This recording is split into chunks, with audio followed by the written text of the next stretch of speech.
minutes after my divorce became final. I stood on the courthouse steps and called my dad. Lock out all 27 employees my in-laws planted in the company. Right now. My hands were shaking, but my voice wasn't. For 6 years. Those people sat inside payroll, purchasing, shipping, and internal controls, draining millions while my husband told me I was imagining things. By sunset, every account was frozen. That same night, my mother-in-law showed up at my house, pounding on the door and screaming my name, but she wasn't there to save their jobs. She was there to stop me from finding the hidden 28th name. I was 36 when I walked out of that courthouse, but the story had started 8 years earlier, when I still believed marrying Ryan Parker meant I was gaining a second family. Back then, I was 28, newly promoted, and still trying to prove I deserved a place beside my father. Thomas Bennett had spent almost 40 years building a steel manufacturing business from one rented warehouse and a used pickup truck. He knew every foreman by name. He still drank coffee from the same chipped blue mug he had owned when I was a kid. On my 30th birthday, he handed me documents giving me 25% ownership. Then he gave me a gray blazer. "You wear this when you are ready to lead," he said. I laughed and told him I was nowhere near ready. He looked at me over the rim of that old mug. "You will be." Ryan loved that story. At least, I thought he did. He used to stand behind me while I got ready for work, smooth the shoulders of my jackets, and tell me I looked like someone people would trust. In those early years, he made me feel safe in a way I had never known I needed. His mother, Diane, was different. She never asked for anything directly. That would have been too obvious. At our first Thanksgiving dinner, she passed me sweet potatoes, smiled, and mentioned that Ryan's cousin Mark had been laid off. "He is wonderful with numbers," she said. "It would be such a blessing if family could help family." I wanted her to like me. More than that, I wanted Ryan to see me as generous. So I arranged an interview. Mark got a job in purchasing. A few months later, Diane mentioned Scott, a relative on her side who had logistics experience. Then came someone for payroll, then another person for internal controls. Each request arrived wrapped in a sad story, a compliment, or a reminder that successful families should lift others up. None of them seemed dangerous alone. Ryan always called it kindness. My father trusted my recommendations because he trusted me. I trusted Ryan because I loved him, and Diane understood exactly how to move through the space between those two things. By the time I turned 35, her people were scattered across every department that touched money, contracts, shipping, or oversight. One evening, I stayed late to review staffing costs. The factory floor had gone quiet except for the hum of the vents and the metallic ticking of cooling equipment. I traced the names on the employee list with my finger. Cousin, in-law, family friend, former neighbor, 27 connections. It did not look like generosity anymore. It looked like placement. The first warning was so small I almost ignored it. A supplier bill showed a storage charge nearly twice what we had paid the year before. When I asked Mark about it, he slid a printed comparison across my desk and said fuel costs had changed everything. The numbers looked clean. Too clean. A week later, one of our largest customers called to complain that a steel shipment had arrived 3 days late. Scott blamed bad weather. The sky had been clear all week. Then I found consulting payments with no work attached. Bills split into amounts small enough to avoid a second approval, and vendor contracts that kept circling back to businesses connected to Diane. Every time I raised a question, Ryan had an answer ready. One night, I spread copies across our kitchen table while the dishwasher hummed behind us. "Something is wrong," I said. Ryan came around the table, rubbed my shoulders, and lowered his voice the way he always did when he wanted me to doubt myself. "You are exhausted. You see patterns because you are looking too hard. I am looking because money is disappearing." He pulled away. "Do you hear yourself? These are people we know." By the end of the conversation, I was the one apologizing. That became our pattern. I found a problem. Ryan softened his voice. Diane called the next day with a story about loyalty, gratitude, or how hurt someone felt. Then I backed down to keep the peace. But the delays got worse. Vendor costs climbed even when market prices held steady. Longtime employees were passed over while Diane's relatives moved into positions that controlled purchasing, payroll, shipping, and review. One cold Saturday morning, I drove to the storage facility Scott kept billing us for. There was no warehouse. There was a cracked fence, weeds pushing through gravel, and one rusted loading sign leaning sideways behind a strip mall. I sat in my car with the heater running, staring at an empty lot our company had paid hundreds of thousands of dollars to use. That was when fear replaced doubt. I hired Megan Foster, a forensic accountant, and paid from my personal funds. We met at a coffee shop outside the city where nobody from work would recognize me. She never promised me a scandal. She only promised to follow the money. 3 months later, she showed me a list of connected vendors, repeated payments, and approval chains that always led back to the same small circle. There was also one internal access account that appeared whenever a questionable payment moved forward. No employee name, no department, just an authorization level high enough to see everything. I needed to know whether Ryan was protecting his family or actively helping them. So I lied to him. I mentioned a fake audit of a department we had not reviewed. I told him only that records would be checked Monday morning. Within hours, Mark tried to access those exact records from home. When I confronted Ryan, he did not deny warning them. He looked at me across our bedroom and said, "Your family has more than enough. Why should mine get nothing?" Something inside me went still. I stopped trying to save my marriage.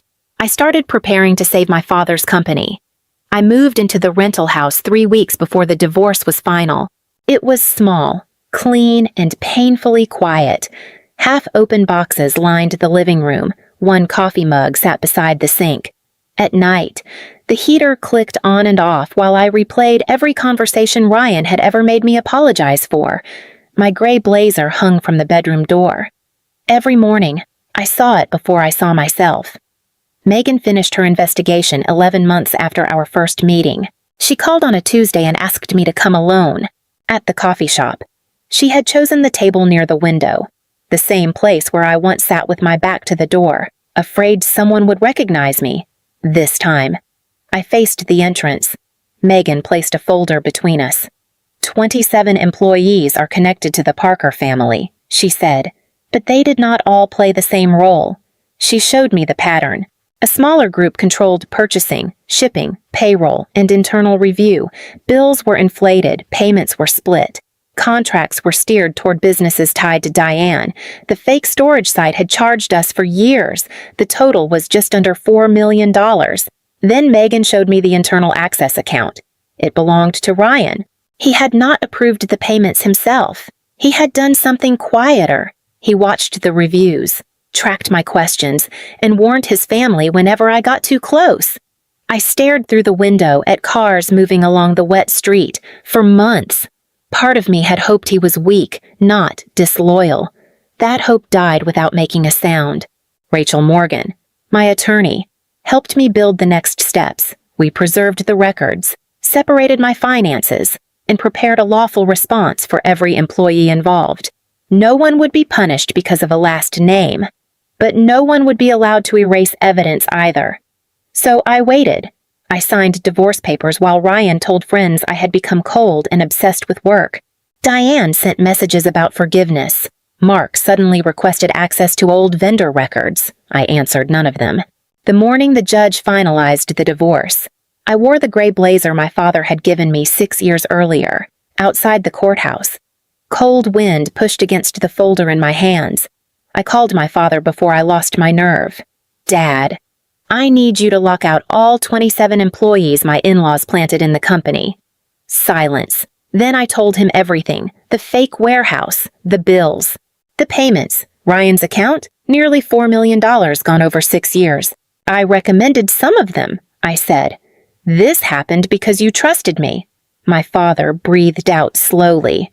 "You trusted the wrong people," he said. "That is not the same as betraying me." My eyes burned. "Send me the evidence." Within minutes, Rachel, Human Resources, and outside counsel joined a secure call. By noon, Access was suspended for all 27 pending individual review. Unfinished payments were frozen. Records were backed up. Each person received administrative leave and a chance to respond. At 2:17, Mark tried to sign in from home. At 2:24, Scott told a junior employee to move shipping records off-site. At 2:31, Ryan called a supervisor and asked whether the system was still accessible. Thank God I had made that call when I did. That evening, I was unpacking plates when someone pounded on my front door. Through the peephole, I saw Diane on my porch, and the first thing she shouted was, "Not." "What did you find?" It was. "How much did you save?" Diane's voice came through the door before I opened it. "You have no idea what you've done." I stepped onto the porch and pulled the door nearly shut behind me. The cold hit my bare ankles. Diane stood under the yellow porch light in a camel coat, one side of her hair flattened by the wind. I had never seen her look untidy before. "You locked out 27 people," she said. 27 families, 27 employees are under review. Don't play games with me. Jennifer. Her finger lifted toward my face. "You will restore their access tonight. You will stop this ridiculous investigation. And you will call Ryan before you destroy what is left of your marriage. My marriage ended this morning. That can be fixed." "No." The word came out quiet. That seemed to frighten her more than shouting would have. Diane's expression changed. The anger softened. Her shoulders lowered. "Ryan still loves you," she said. "He made mistakes. We all did. But families handle things privately." "You mean quietly. I mean with loyalty." I looked at the woman who had spent 8 years wrapping every demand in that word. "No one is being punished for being related to you," I said. "Each person will be reviewed based on what they did. You have nothing. We have the records. We have the payment history, and some of your people are already cooperating." For 1 second, her face went blank. Then she smiled. It was small and cold. "You think they will choose you over blood?" "They are choosing themselves." She stared at me, and I finally understood why she had come in person. She was not there to argue about fairness. She was trying to learn who had talked. I stepped back inside. "You need to leave. This is not over." "No," I said. "It is finally starting." 3 days later, we met in the main conference room at the plant. Megan sat beside Rachel with stacks of records arranged in front of them. My father took the chair at the end of the table. I sat to his right in the gray blazer. Mark arrived with an attorney. Scott came alone. Ryan entered last and would not look at me. Megan began with the storage site. She showed the bills, the payments, and photographs of the empty lot. Then came the inflated vendor contracts, the consulting charges, the repeated approvals that had been split into smaller amounts to avoid review. Mark leaned forward. Scott handled logistics. Scott snapped back. "You approved every vendor. I approved what your department submitted. You told us which ones to use." Their voices climbed over each other until Rachel raised one hand. Then 2 junior employees were brought in separately. Both gave the same account. Mark had told them to divide bills. Scott had told them to remove storage references from routine reviews. Diane's name had never appeared in writing, but her businesses received the money. Ryan stayed silent until Megan displayed his access history. Every time I raised a concern, his account opened the same records within hours. Rachel turned to him. "Did you share internal information with your mother or her relatives?" Ryan rubbed both hands over his face. "I warned them that Jennifer was asking questions, why they said she was trying to push them out." I looked at him. "Did you ever choose me when choosing me cost you something?" His mouth opened. Nothing came out. That silence hurt more than an excuse would have. A week later, Diane's attorney sent a letter threatening a wrongful termination lawsuit and public claims of discrimination. Rachel responded with a summary of the evidence and a simple statement if Diane filed. The company would provide the preserved records, witness statements, payment trails, and related contracts to the court and cooperate with any lawful review. The threat disappeared within 48 hours. By then, Mark had stopped blaming Scott. Scott had stopped blaming the junior staff. Ryan had stopped calling, and Diane had lost the three things she had always used to control everyone around her: access, silence, fear. For the first time since I had known her, Diane had nothing left to demand. The investigation lasted 9 more weeks. 19 employees were terminated for approving false bills, hiding conflicts, moving records, or benefiting from the scheme. 4 resigned before their interviews were complete. 4 others stayed because the evidence showed they had not taken money and had cooperated as soon as they understood what was happening. That mattered to me. I had spent months afraid that protecting the company would turn me into someone who punished people just for sharing a last name. It did not. We followed the facts, one person at a time. Mark and Scott faced civil claims for part of the losses. Diane's storage business closed before the end of the year, but shutting its doors did not erase the payment history Rachel had preserved. My father refused to turn the case into a public spectacle. He did, however, make one thing clear. If anyone with authority asks for the records, he said, they get everything. Ryan called me once. It was late, and rain tapped against the kitchen window of my rental house. His name appeared on my screen, and for several seconds, I just watched it glow. When I answered, he sounded smaller than I remembered. Did you ever believe I loved you? I closed my eyes. Yes, I said. I believe you loved me. You just needed your mother's approval more than you needed to protect our marriage. He was quiet. Then he said, I'm sorry. I had imagined hearing those words for months. When they finally came, they did not heal anything, but they did set me free. The company did not recover overnight. The first month was messy. We had late meetings, temporary managers, and people doing 2 jobs while Daniel Reed rebuilt purchasing and shipping. Then the numbers began to change. Deliveries stabilized, longtime employees were promoted, competitive bids replaced private favors. Within several months, vendor costs dropped by about 20%. Nearly a year after the lockout, we posted our strongest results in years. That spring, my father gathered everyone on the factory floor. The air smelled like machine oil and hot steel. The same blue mug sat on a folding table beside him. I wore the gray blazer.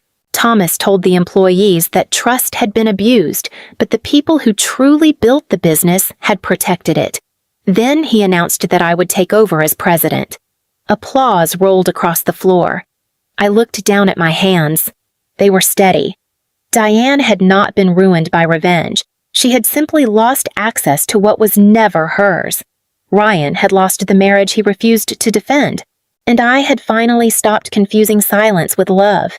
For the first time in years, the company felt like my father's legacy again, and my life felt like mine. I used to think protecting a family meant keeping its secrets. Now I know better. Love does not ask you to ignore betrayal. Loyalty does not require silence, and setting a boundary is not revenge when the truth is what finally draws it. Sometimes I still think about that courthouse morning, the cold steps beneath my shoes, and the gray blazer pressed against my shoulders. My hands were shaking then. They are not shaking anymore. Maybe you have had to protect someone you love from the very people who claimed to love them most. If this story felt familiar, share yours in the comments and subscribe so you do not miss the next one.